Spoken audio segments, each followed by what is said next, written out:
ερημητή, όσο κανείς είναι πιο ταπεινός.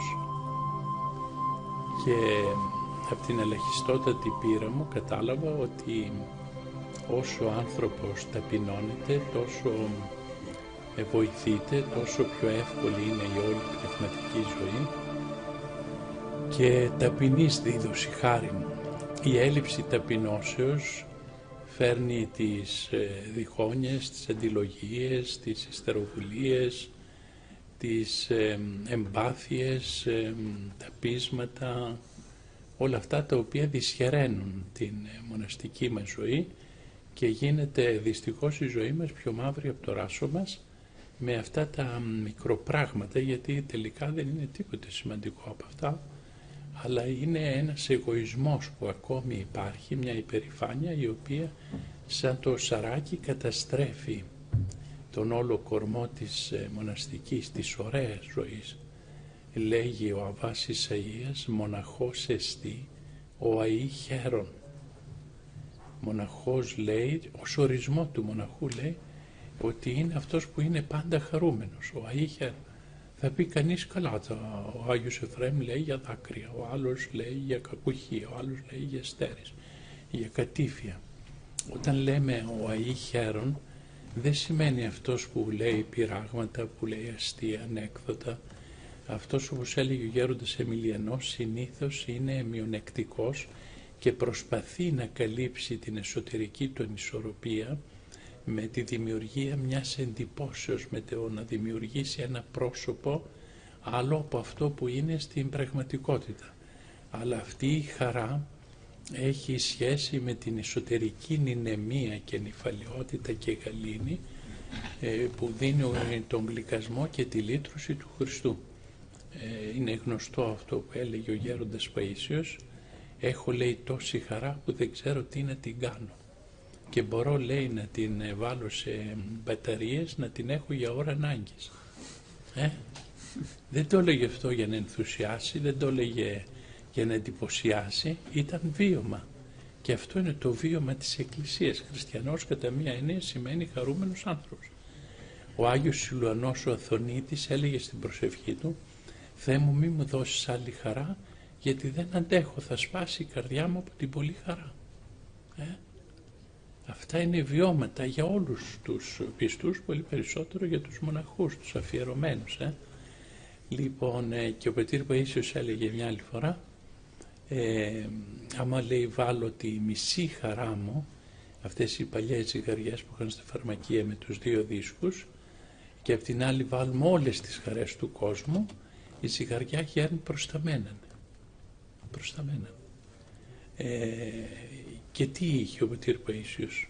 Φτωχός ήτανε, άρρωστος ήτανε, αγράμματος ήτανε, καχεκτικός ήτανε, 10 αρρώστιες είχε, λοιπόν τίποτε δεν είχε. Όμως αυτός που δεν τον έπιανε το μάτι σου κατά το κοινό λεγόμενο, ζούσε σαν αυτοκράτορας. Γιατί είχε κυριαρχήσει τον παθόν του, γιατί ήταν αληθινά ταπεινός.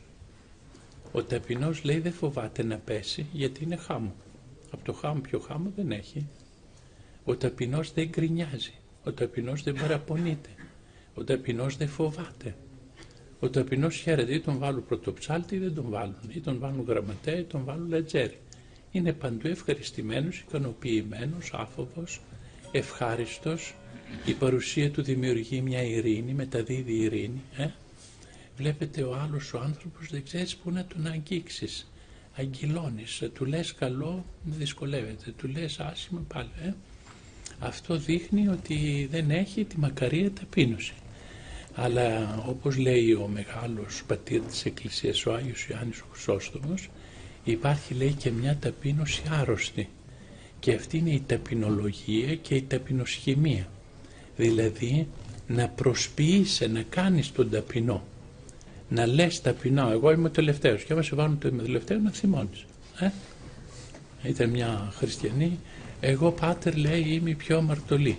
Πήγαν λοιπόν εκδρομή στο Ιεροσόλυμα, λέει εσύ αμαρτωλή, έλα εδώ. Πάτερ πώς μου μιλήσατε έτσι? Μα καλά, εσύ δεν είσαι εσύ πιο αμαρτωλή? Δηλαδή να το λέμε μόνοι μας, ναι, άμα το λένε οι άλλοι, όχι, άρα ήταν ψεύτικο. Λοιπόν αυτό όμως είναι μια πολύ σοβαρή νοσηρότητα. Δηλαδή άλλοι να είμεθα και άλλοι να φερόμαστε. Τα πιο αυστηρά λόγια ο Χριστός τα είπε στους υποκριτές. Είναι, όπως έλεγα κάποτε, μια ευσεβής μασκοφορία, μια ηθοποιία. Να παίζουμε με ιερά πράγματα, να φαινόμαστε άλλοι από αυτοί που είμαστε. Δεν λέμε να φανερώσουμε την αμαρτία μας και να διαπομπεύουμε, όχι, δεν λέω αυτό, αλλά να μιλάμε τουλάχιστον παχιά λόγια, μεγάλα λόγια. Να είμαστε ταπεινόφρονες, γνήσια. Η ταπεινολογία και η ταπεινοσχημία είναι νόσημα, σοβαρό, το οποίο υποσκάπτει τα θεμέλια της πνευματικής ζωής. Αλλά να είμαστε ταπεινοί, αληθινά ταπεινοί. Όπως το είπε και ο Γιάννης, επί τι να επιβλέψω, λέει ο Χριστός, η μη επί των πράων και ταπεινών την καρδία. Εκεί σταθμεύει η ματιά του Θεού. Και όπως έλεγε ο Παπατήχων, ο γέροντος του πατρός Παϊσίου, ο Θεός, λέει, ευλογεί κάθε πρωί τον κόσμο με το δεξί του χέρι. Άμα δει ταπεινό, και με τα δυο του χέρια. Και έλεγε επίσης, στην κόλαση θα είναι, λέει, διάφοροι άνθρωποι. Θα είναι και ελεήμονες και προσευχόμενοι και εγκρατευόμενοι και παρθένοι και μοναχοί και κληρικοί. Αλλά στην κόλαση δεν θα είναι κανένας ταπεινός. Κανένας.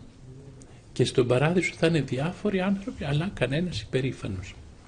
Η ταπείνωση, όπως είπαν, είναι ο φύλακας κέρβερος πάσης άλλης αρετής.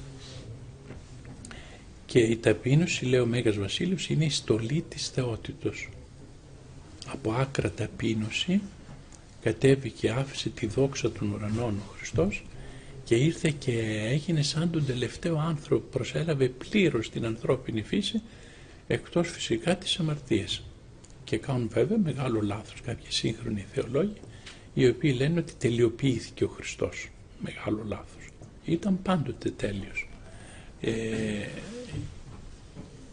Λοιπόν, η ταπείνωση είναι ο φύλακας κάθε αρετής, διότι αν προσεύχεσαι αταπείνωτα, δεν φτάνει ούτε πάνω από το κεφάλι σου η προσευχή. Αν πηγαίνεις στην προσευχή και έχεις μια αίσθηση ότι εγώ είμαι δίκαιος, ότι δεν είμαι ως περιλυπή των ανθρώπων, η προσευχή αυτή δεν φτάνει στο θρόνο του Θεού. Ο ταπεινός έχει δάκρυα, έχει κατάνοιξη, έχει προσήλωση, έχει προσοχή στη μελέτη. Ο ταπεινός είναι ο πλούσια ευλογημένος από το Θεό άνθρωπο. Όλα μας τα προβλήματα είναι από έλλειψη ταπεινώσεως. Η έλλειψη ταπεινώσεως μας δημιουργεί όλα τα προβλήματα. Και η υπερηφάνεια είναι αυτή η οποία μας καταστρέφει. Είτε είναι σε μικρή μορφή είτε σε μεγάλη, όσο παραμένει και υφίσταται. Γι' αυτό ο καλός Θεός μας δίνει ευκαιρίες. Η υπακοή είναι οδός ταπεινώσεως. Ξέρει ο άλλος ότι έτσι θα το κάνει, αλλά ταπεινώνεται, δεν παίρνει την άδεια όπως παίρνει ο στρατιώτης, αλλά παίρνει ευλογία. Και τα διάφορα παθήματα, οι μικρές πτώσεις μας, οι όποιες, είναι αφορμή ταπεινώσεως. Η ασθένεια είναι αφορμή ταπεινώσεως. Μια συκοφαντία, μια ηρωνία, μια απόρριψη, είναι αφορμές ταπεινώσεως. Είναι καλό αυτό, είναι βοήθεια. Έκλαιγε εκείνος ο μοναχός, γιατί, λέει, μ' άφησε ο Θεός, γιατί δεν έχω, λέει, πειρασμούς. Θεωρούσε την απουσία των πειρασμών απουσία Θεού. Πρέπει λοιπόν να αγωνιστούμε έτσι με ζέση, να γίνουμε αληθινά ταπεινοί, και τότε θα είμαστε μακάρι. Θα είμαστε δίχως φόβους, δίχως διχασμούς, δίχως μειονεξίες, δίχως ταραχές. Θα ζούμε τον παράδεισο. Θα ζούμε τον παράδεισο, διότι τον παράδεισο θα τον γεμίσουν οι ταπεινοί. Και δεν υπάρχει Άγιος που να μην ήταν ταπεινός κανείς. Ήταν όλοι ταπεινοί. Και ο συναξαριστής, ο μυροβόλος συναξαριστής, ξεχυλίζει από ταπείνωση. Ταπείνωση και αγάπη, όπως λέει ο Άγιος Κοσμάς, ο Αιτωλός, είναι τα δύο φτερά που μας πηγαίνουν κατευθείαν στον παράδεισο. Να παρακαλέσουμε τους Αγίους του Άθο Πατέρες, των οποίων τα οικήματα ζούμε. Τι ωραίο που είναι αυτό το εγκόμιο του Αγίου Νικοδήμου του Αγιορείτου. Μένουμε στα σπίτια τους, λέει, στα κελιά τους, στα μοναστήρια τους που ίδρυσαν αυτοί, με ιδρώτες, με καμάτους, με θυσίες, με αγώνες, με δάκρυα, να μας δώσουν τη βοήθεια, την ενίσχυση, την παρηγορία, να γίνουμε αληθινά ταπεινοί.